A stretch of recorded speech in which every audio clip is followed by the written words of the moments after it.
টানা দ্বিতীয় ম্যাচও বাংলাদেশ আফগানিস্তানের বিপক্ষে জয় করে ফেললো এবং আফগানিস্তানকে হোয়াইট ওয়াশ করা এখন মাত্র সময়ের দাবি। নুরুল হাসান সোহানের সেরা ফিনিশিংয়ে ম্যাচ জিতলো বাংলাদেশ এবং সাথী শরীফুলের একটা ছোট্ট ক্যামিও 6 বলে 11 রান, সেটাও অনেক বেনিফিশিয়াল হয়েছে ম্যাচের জন্য। তানজিদ তামিম, পারভেজ হোসেন ইমন তারা দুজনে ফ্লপ, 2-2 রান তারা চলে গেছেন। সাইফ হাসানও বেশি রান করতে পারে নাই, 4 ছক্কা মেরেছিল কিন্তু বেশি রান করতে পারে নাই। আহ, কিন্তু আপনার জাকের আলী অনেক আজকে রান করেছে 30+। শামীম হোসেন পাটোয়ারিও 30+ রান করেছেন। অলসো নুরুল হাসান সোহানও 30+ রান করেছেন। রিশাদ আজকে ভালো ব্যাট করতে পারে না, সাইফুদ্দিনও ভালো ব্যাট করতে পারে নাই। তবে রশিদ খানের ওপর আজকে শামীম হোসেন পাটোয়ারি পুরো আগুন বের করেছে। লাস্টের যে এলবিডব্লিউ আউটটা ছিল সেটার জন্য মানে কি বলবো, রশিদ খানের ওপর পুরো পুরো রাগ ঝেড়ে দিয়েছেন আজকে শামীম হোসেন পাটোয়ারি। ঠিক আছে, রশিদ খানের এক এক ওভারে 10 রান, 10 রান করে নিয়ে নিচ্ছিল শামীম হোসেন পাটোয়ারি। আর মোহাম্মদ নাবিকেও ছাড়ে নাই, মোহাম্মদ নাবিকেও ভালো মারা মারছে। বোলিং যদি বলতে আসি তাহলে সাইফুদ্দিন, শরীফুল তার ইকোনমিক্যাল ছিল। রিশাদ অনেক এক্সপেন্সিভ ছিল, 45 রান দিয়েছে কিন্তু 2টা উইকেট নিয়েছে। আর নাসুম, নাসুম 25 রান দিয়ে 2টা উইকেট নিয়েছে। নাসুমের বোলিংটা অনেক ভালো, ঠিক আছে। বিশেষ করে নাসুমের নতুন বলে যে বোলিংটা, এটা বাংলাদেশের জন্য খুবই ভালো, খুবই বেনিফিশিয়াল একটা জিনিস। তো ইনশাল্লাহ আগামীকাল বাংলাদেশ ভার্সেস আফগানিস্তানের তৃতীয় টি-20 ম্যাচ হবে এবং সেটাতে বাংলাদেশ আশা করি ইনশাল্লাহ জিতবে এবং সেটা জিতলেই বাংলাদেশ আফগানিস্তানকে হোয়াইট ওয়াশ করে।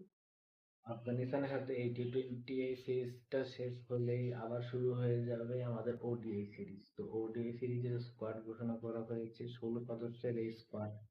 তো আমি আপনাদের কাছে বলে দিচ্ছি 16 স্কোয়াডে কে কে জায়গা পেয়েছেন।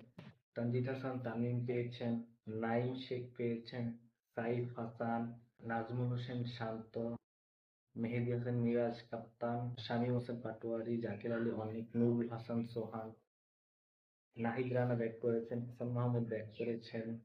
ঠিক আছে, তানভীর ইসলাম আছেন, রিশাদ আছেন, মুস্তাফিজুর রহমান আছেন, তাসকিন আছেন, তাওহিদ হৃদয় আছেন, তানজিম সাকিবও আছেন। লিটনকে না নেওয়া, লিটনকে কেন নেয়নি এক্ষেত্রে আমার মনে হয় যে ইনজুরির কারণে লিটনকে নেওয়া হয়নি। আর তাছাড়াও ওডিআইতে লিটনের ফর্ম ভালো না, লাস্ট কয়েকটা ম্যাচে শুধু ডাক মেরেছেন। তো লিটনকে এই কারণে বাদ দেওয়া হয়েছে। মানে নুরুল হাসান সোহান তো প্রায় 2 বছর পর 2023 সালে লাস্ট ওডিআই সিরিজ খেলেছেন, প্রায় 2 বছর পর নুরুল হাসান সোহান ওডিআইতে ডাক পেয়েছেন। সাইফ হাসান ক্যারিয়ারের প্রথমবার ওডিআইতে ডাক পেয়েছেন। তো তাদের দুজন থেকে একটু এক্সট্রা নজর থাকবে, একটা এক্সট্রা এক্সপেকটেশন থাকবে যে তারা ভালো করবে, পারফরমেন্স ভালো করবে এবং বাংলাদেশকে ম্যাচ জিতাবে এবং টি-20 আইতে যেরকম হোয়াইট ওয়াশ করবে ওটাই তো এরকম হোয়াইট ওয়াশ করবে বলে আমি আশা করি। এশিয়ার সেকেন্ড বেস্ট টিম আফগানিস্তান আসলে এশিয়ার second best loser, best second loser team হচ্ছে Afghanistan, second best team. Zakir captaincy নিয়ে অনেকে অনেক কথা বলেছেন, বিশেষ করে তার বর্তমান ফর্ম নিয়ে আলোচনা।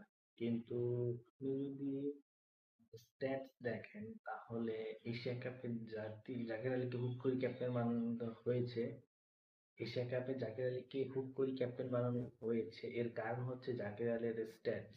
ঠিক আছে, জাকির আলীর স্ট্যাটস মানে টি-20-র মধ্যে সব ব্যাটার থেকে ভালো স্ট্যাট হচ্ছে জাকির আলী অনেকের। জাকির আলী অনেকের 30-এর উপরে অ্যাভারেজ। ঠিক আছে, তার মধ্যে অন্যান্য ক্রিকেটারদের 21, 22, 25, 26 এরকম এরকম অ্যাভারেজ। তো জাকির আলী অনেক বর্তমানে একটু অফ ফর্মে ছিলেন, কিন্তু লাস্ট ম্যাচে আমরা দেখলাম যে সে ছক্কা মেরেছে, 4 ছক্কা মেরেছেন। যদিও ওরকম বেশি কিছু মারে নাই, মিস ওভার কত মারে নাই, মাত্র 20 রানে থেমে গেছে তার ইনিংসটা।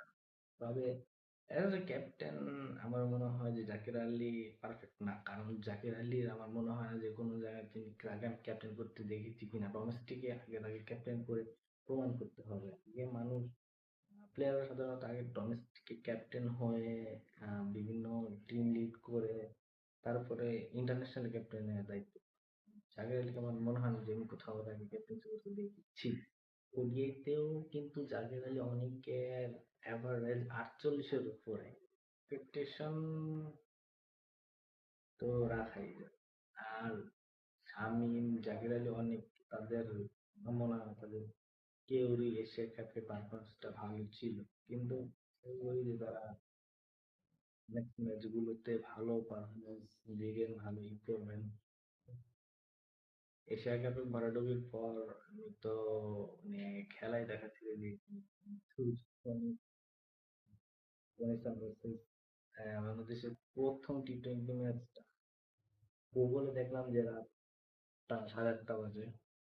তখনই কেন জানি মানে অন্য কোনো জায়গায় মন যায় না, মানে টিভি খুলেই বসে যাই, টিভিটা চালু করেই বসে বসে থাকি আফগানিস্তান ভার্সেস বাংলাদেশের ম্যাচ দেখার জন্য।